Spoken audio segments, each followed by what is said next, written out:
미국제 복음주의를 경계하라라는 책이 있습니다. 이 책은 한국인이 쓴 책이 아니고 미국인이 쓴 책입니다. 원제가 Made in America입니다. 미국제 복음주의는 개인주의적이고 사회에 대한 책임을 생략했다고 지적했습니다. 그리고 그 결과로 거듭난 사람이 사회에 아무런 보탬이 못 될 수 있는 가능성이 있다고 말했습니다.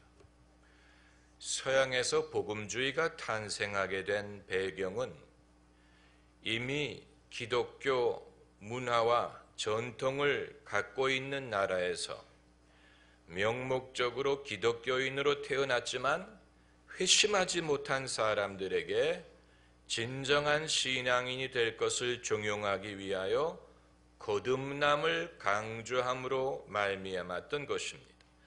이것은 매우 개인주의적이고 주관적인 신앙을 강조했습니다. 복음주의는 시대의 필요에 따라서 생산된 산물이기 때문에 남의 옷을 내가 입을 때 맞지 않는 것처럼 남의 국가와 남의 이 상황에 필요한 것을 우리가 그대로 수입을 했더니 우리에게 맞지 않고 결국은 여러 가지 갈등을 빚을 수밖에 없었던 것입니다. 모든 나라의 형편에 복음주의가 맞는 것은 아니에요. 대한민국은 원래 기독교 국가가 아니었고 기독교 문화가 아니었는데 이만큼 예수 믿는 사람들이 많아졌기 때문에 오히려 대한민국에서는 기독교 문화, 기독교 윤리의 전통을 세워야 될 의무가 있는 것입니다. 그러지 않고 개인적인 회심과 개인적인 믿음만을 가르친다면 이 시대가 요구하는 사명을 감당하지 못하게 될 것입니다. 제가 이 말씀을 드리는 이유는 한국의 개신교가 가르치는 값싼 은혜가 오히려 그것을 지켜보는 많은 사람들에게 실망과 반감을 갖게 만들고 예수님의 거룩한 진리를 왜곡하는 결과를 낳을 수 있기 때문입니다. 그래서 자칫하면 주님의 은혜를 욕되게 할 수도 있습니다. 1970년대 한국의 교회가 부흥할 때 어떤 유명한 가수가 어떤 노래를 지어서 불렀냐면 어제 죄를 짓고 오늘 회개하면 내일 천국까지 오라는 곡을 불렀습니다. 신학적으로는 틀린 말이 아닌데 그러나 어감이 좋지 않습니다. 만일 기독교가 가르치는 것이 이것뿐이라면 기독교인은 이기적이고 약삭빠르고 기회주의자라는 말밖에는 될 수가 없는 것입니다.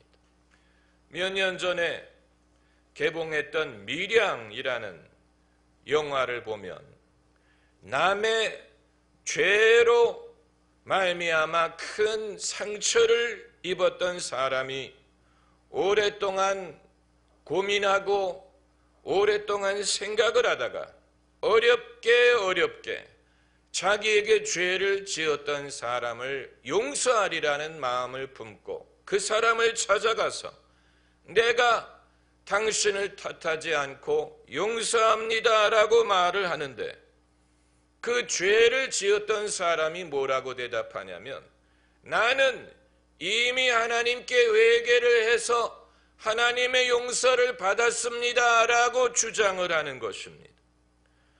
어렵게 큰 마음을 먹고 용서하기 위하여 찾아간 사람을 머쓱하게 만드는 것뿐만이 아니고 시험에 들게 하는 것입니다.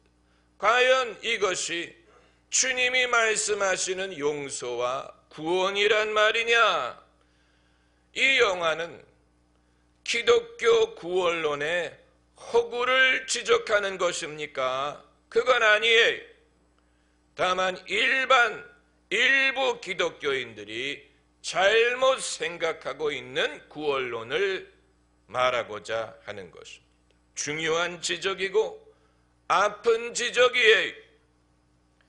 옛날에 고우영 화백이 극진 가라데를 창시한 최배달의 일대기를 다룬 만화를 신문에 연재한 적이 있습니다. 저는 과거에 영화만 본 게 아니고 만화도 많이 봤어요. 그 만화에 나오는 내용입니다. 최배달이 무술인이다 보니까 무술 고수들을 찾아다니면서 그들과 경합을 청합니다. 그런데 그 중에 한 사람과 대결을 벌이다가 그 사람이 죽는 일이 발생을 합니다.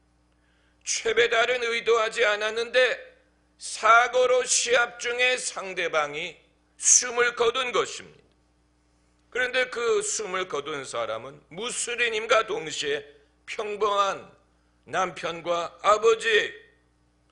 그래서 최배달이 사죄하는 목적으로 그 집에 머슴으로 들어갑니다.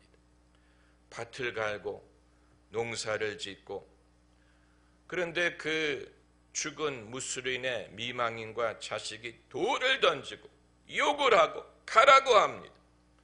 그러나 최배달은 묵묵히 자신의 죄값을 치르는데 어느 날 그 미망인이 불러서 말하기를 당신 빚을 갚았으니 이제 가세요. 고인도 저희도 당신을 원망하지 않을 것입니다. 그제서야 최배달이 그 집을 떠난다는 내용입니다. 이것이 과연 사실에 기초한 것인지 픽션인지 저는 알지 못합니다. 또 최배달이 기독교적인 관점에서 이런 일을 했다고 말씀드리는 것도 아닙니다. 다만 이 사례에 진정한 회개와 양심의 회복의 본보기가 있다고 보는 것입니다. 오늘 본문에 삭개오가 한 회개가 이와 같습니다. 만일 이신칭의 믿음으로 의롭다함을 얻는다고 믿는 사람이 자신의 책임을 회피하기 위하여 믿음 뒤에 숨으려고 한다면 그것은 구원이라고 말할 수 없는 것입니다. 예수님은 그런 식의 믿음을 가르치신 적이 없습니다. 나쁜 짓을 하고도 예수님만 믿으면 천국에 간다는 것이 정당하냐라고 묻는 사람들의 질문이 옳습니다. 그것은 정당하지 않고 예수님은 그런 식으로 가르친 적이 없고 교회가 만일 그런 식의 인상을 심어주었다면 그건 교회가 잘못한 것이요. 교회 불자리에 진정한 회개에는 열매가 따를 수밖에 없습니다. 삭개오는 자기 입으로만 회개하지 않았어요. 입으로만 회개하는 것은 회개가 아니에요. 삭개오는 불의한 방법으로 돈을 번 사람이었기 때문에 회개할 때 자기가 불의하게 번 돈을 돌려주겠다고 했어요. 그가 말하기를 주여 내 소유의 절반을 가난한 사람들에게 나눠주고 만일 네를 도색한 일이 있다면 4배나 갚겠나이다. 이것이 삭개오의 회개, 지극히 상식적인 것입니다. 평생 나쁜 짓만 하고 살던 사람이 회개를 한다면 입으로만 하면 안 되고 남은 인생을 참회하면서 살아야 될 것입니다. 그래서 자기가 피해를 끼친 사람을 돕는다거나 그것이 불가능하다면 그와 비슷한 사람이라도 찾아서 도우면서 살아야 될 것입니다. 하다못해 교도소라도 갔다 와야 될 것입니다. 자신의 죄값을 치르기 위하여. 예수님이 담당하신 죄값은 예수님이 담당하시죠. 내가 사람에게 지불해야 되는 죄값은 그건 내가 담당해야 됩니다. 사형을 당해야 된다면 죄값을 치르는 마음으로 당해야 될 것입니다. 그것이 바로 예수님 옆에 강도가 회개한 방법이에요. 많은 사람들은 묻기를 예수님 옆에 강도가 참회할 기회도 없었고 회개할 기회도 없었고 자신의 삶을 바꿀 기회도 없고 죽기 직전에 회개한 것뿐인데 그의 회개가 어떻게 전형적인 회개의 본보기가 될 수 있다는 말이냐라고 묻는데 그 강도가 뭐라고 말했습니까? 우리는 우리의 한 일에 상응하는 보응을 받는 것이니 당연하거니와. 여기에 그의 참된 회개가 있는 것입니다. 왜냐하면 대다수의 사람들은 자신의 죄 때문에 벌을 받을 때 억울하다고 말하고 내 의도가 그것이 아니었다고 변명을 하지. 어느 누구도 내가 한 일에 상응하는 보응을 받는 것이니 당연합니다 라고 말하는 사람을 보기가 어려워요. 이신칭의의 교리는 이러한 회개를 건너뛰어도 된다는 말이 아닙니다. 뉴른버그 전범 재판에서 사형 선고를 받은 나치 전범이 10명이었어요. 그래서 사형을 집행하는 날 전날에 그 중에 한 명이 자살을 했고 9명이 그 교수형을 당했는데 그 9명 중에 죽기 직전에 주님이 내게 긍휼 베풀어 주시기를 구한다라고 말한 사람은 한 명뿐이고 나머지는 자신의 전범에 대하여 당당하고 독일 만세, 히틀러 만세를 외치고 죽었어요. 여러분, 인간이 회개한다는 것은 그만큼 어려운 것입니다. 진정으로 회개하는 사람을 찾아보기가 쉽지 않습니다. 그렇다면 진정한 회개를 할 수만 있다면 굳이 예수님을 안 믿어도 구원을 받을 수 있다는 말이냐? 오늘 본문이 말하는 것은 삭개오가 이러한 회개를 할 수 있었던 이유는 예수님이 찾아오셨기 때문. 예수님으로 말미암아 이러한 회개가 가능했습니다. 예수님이 삭개오를 찾아간 것을 통하여 삭개오는 자신에게 베푸시는 하나님의 사랑을 확신할 수가 있었고 이 하나님의 사랑이 삭개오로 하여금 회개할 마음을 얻게 한 것입니다. 그래서 오늘 본문에서 예수님이 하시는 말씀이 인자가 온 것은 잃어버린 자를 찾아 구원하려 함이니라. 인자가 삭개오를 찾으신 거예요. 인자가 죄인을 찾으셨기 때문에 죄인이 회개할 수 있는 것입니다. 그러므로 구원은 예수님으로 말미암는 것입니다. 사람이 자신의 행위로 구원받는 게 아니고 구원은 예수님으로 말미암습니다. 다만 그 은혜를 받은 결과로 사람의 삶에 거기에 상응하는 변화가 일어나기를 예수님은 바라시는 것입니다. 할렐루야. 그렇다면 복음주의는 이제 한물 같다는 말이냐? 복음주의의 무용론을 말하는 것이냐? 그건 아닙니다. 시계추가 극과 극을 오가는 것처럼 기독교 신앙도 시대에 따라서 극과 극을 오갑니다.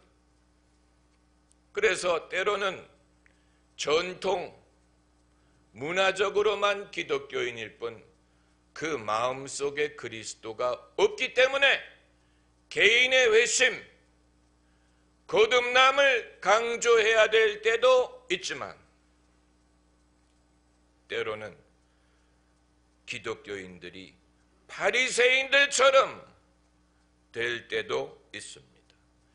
행위가 바르고 법도 지키고 교회도 빠지지 않고 다니고 해야 될 일을 하는데 정작 그 마음속에 주님을 향한 사랑이 없을 때가 있어.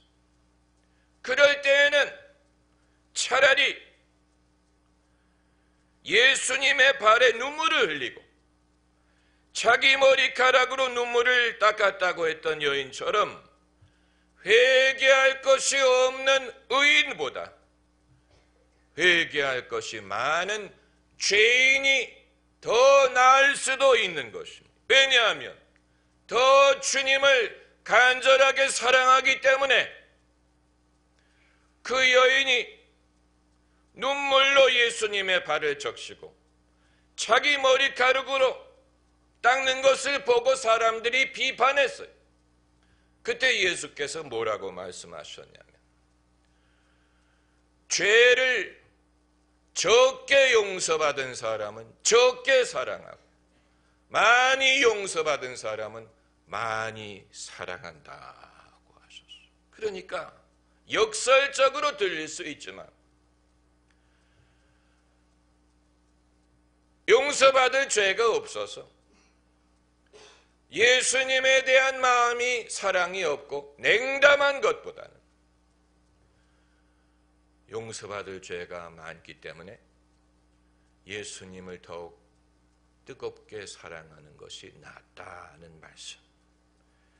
형식적이고 바리새인적인 신앙이 만연할 때 성령께서는 다시금 그리스도인들의 신앙을 주님을 향한 사랑의 회복, 냉담한 마음의 부흥으로 되풀이가 되돌아가게 하십니다. 예수님은 의인을 부르러 오시지 않고 죄인을 부르러 오셨습니다. 우리 모두가 죄인이었어. 그 사실을 기억을 해야 됩니다. 그 사실을 기억하는 한 남의 허물을 보고 비판하지 않을 것입니다. 행위가 아닌 오직 예수님의 은혜로 구원을 얻습니다. 할렐루야. 기도하십시다.